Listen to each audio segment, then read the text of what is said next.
ഇന്ന് കൊഴുക്കട്ട ശനിയാഴ്ചയാണ്. അങ്ങനെ ഞാനും ഉണ്ടാക്കാൻ പോവാണ് കൊഴുക്കട്ട. ഓശാനയുടെ ഒരു ദിവസം മുമ്പാണ് നമ്മളിത് ഉണ്ടാക്കുന്നത്, കൊഴുക്കട്ട ഉണ്ടാക്കുന്നത്. ഇതിന് പറയുന്നത് ഈശോ മരിക്കുന്നതിന് മുമ്പ് ലാസറിൻ്റെ വീട്ടിൽ വെച്ച് ഒരു വിരുന്നൊരുക്കിയിരുന്നു. വിരുന്നൊരുക്കിയപ്പം ലാസറിൻ്റെ സഹോദരിയും മത്ത മറിയം ഈശോയ്ക്ക് വേണ്ടി എന്തുണ്ടാക്കും എന്നിങ്ങനെ ആലോചിച്ചിരുന്നപ്പം വേഗന്ന് അരിമാവും തേങ്ങയും ശർക്കരയും വെച്ച് കൊഴുക്കട്ട ഉണ്ടാക്കിയെന്നും ഇങ്ങനെ പറയുന്നുണ്ട്. അപ്പം അതിൻ്റെ ഒരു ഓർമ്മയ്ക്കായിട്ട് മിക്ക ക്രൈസ്തവ കുടുംബങ്ങളിലും ഇന്നത്തെ ദിവസം കൊഴുക്കട്ട ഉണ്ടാക്കാറുണ്ട്. അങ്ങനെ ഞാനും കുറച്ച് അരിമാവൊക്കെ എടുത്ത് കൊഴുക്കട്ട ഉണ്ടാകാമെന്ന് വിചാരിച്ചു. കുറച്ച് തേങ്ങ തിരുകി അതിനകത്ത് ശർക്കര പാനി ഉണ്ടായിരുന്നു, അത് ഒഴിച്ച് ഒന്ന് മിക്സ് ചെയ്ത് 2-3 ഏലക്കായും ഇട്ട് അടുപ്പിൽ വെച്ച് ഒന്ന് ചെറുതായിട്ടൊന്ന് ചൂടാക്കി ആ വെള്ളമയം ഉണ്ടാവുമല്ലോ അതൊന്ന് വറ്റിച്ചെടുത്തു.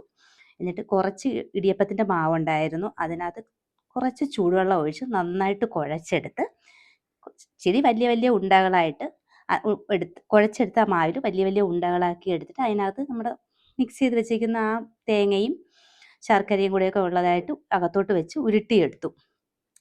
എവിടെ ആയാലും ഈ ആഘോഷങ്ങളും എല്ലാം നമുക്ക് നല്ലൊരു സന്തോഷമുള്ളൊരു ദിവസമല്ലേ. കാര്യം എന്ന് വെച്ച് കഴിഞ്ഞാൽ ഓർമ്മകളാണ്. ഇനി അങ്ങോട്ട് ഈസ്റ്റർ വരാൻ പോകുന്നു. അപ്പോൾ അതിൻ്റെയൊക്കെ ഒരു ഇത്. പിന്നെ വേറൊരു കാര്യം പറഞ്ഞാൽ ഈ നൊയമ്പ് മാസത്തിൽ ഒരു മധുര പലഹാരം അതും കൂടെ ആയിട്ട് നമുക്കിത് കണക്കാക്കാം. അങ്ങനെ ഞാൻ വേഗന്ന് കൊഴുക്കട്ട ഉണ്ടാക്കുകയാണ്. ചോറെല്ലാം വെച്ച് കഴിഞ്ഞതിന് ശേഷമാണ് വെക്കെന്ന് ഓർമ്മ വന്നത്, ഇന്ന് കൊഴുക്കട്ട പെരുന്നാളാണല്ലോ. അത് ഓർക്കാൻ കാരണം രാവിലെ അനിയത്തിയെ ഫോൺ ചെയ്തായിരുന്നു. അപ്പോൾ കൊച്ചു പള്ളിയിൽ പോയിട്ട് വന്ന ഉടനെ പറയുന്നുണ്ടായിരുന്നു കൊഴുക്കട്ട കൊണ്ടുവന്നു എന്ന്. അമ്മയ്ക്ക് കൊടുക്കാൻ വേണ്ടി അമ്മ ഇതേ കൊഴുക്കട്ടയെന്ന് പറഞ്ഞു. അപ്പോഴാണ് ഓർമ്മ വന്നത് ഇന്ന് കൊഴുക്കട്ട പെരുന്നാളാണല്ലോ എന്ന്. പിന്നെ മടിയൊന്നും കാണിച്ചില്ല, വേഗം തന്നെ അതുണ്ടാക്കി.